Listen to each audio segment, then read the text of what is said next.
scorecard is much more of a social tool than a technical tool.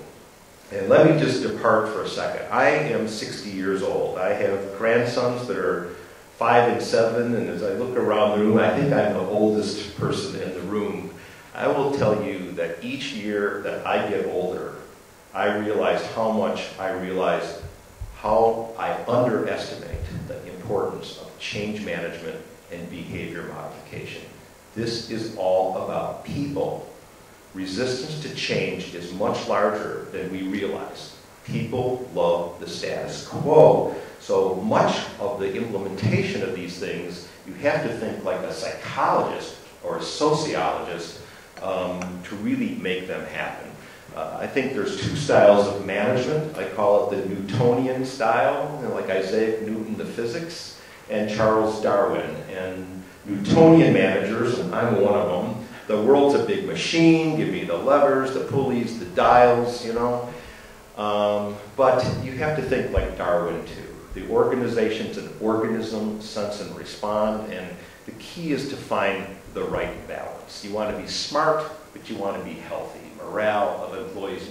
So it's a big deal. I will mostly in this talk be Newtonian, but believe me, the people side's a big deal.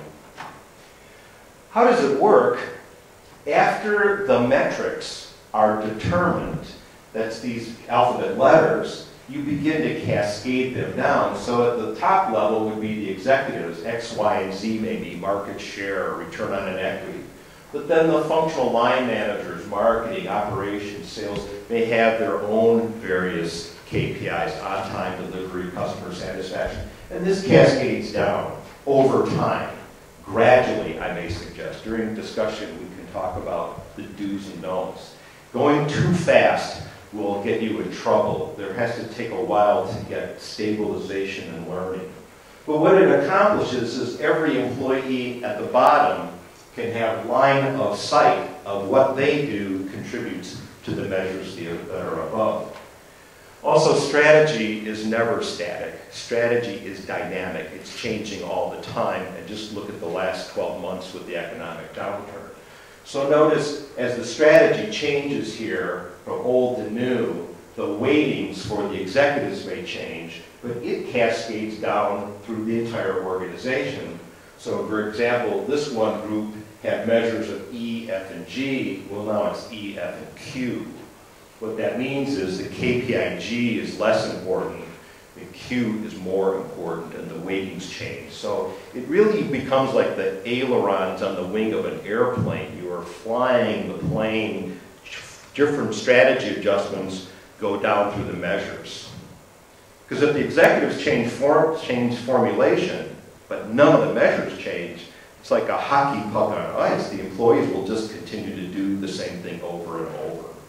Remember, you get what you measure.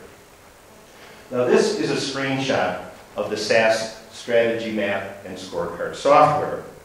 And at this point, some of you may be saying, well, I was enjoying Gary's session up to this point, but it sounds like he is doing a sales pitch for SAS.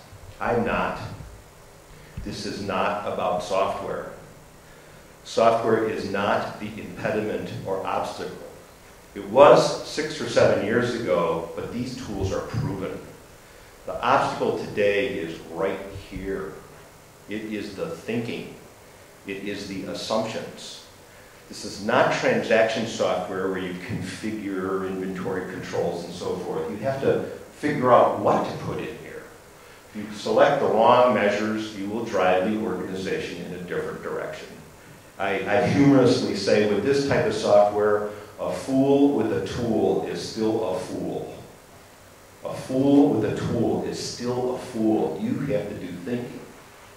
So to summarize this section, imagine if every employee in your organization, from the cleaning lady and janitor at the bottom to the executives at the top, could answer this question every day.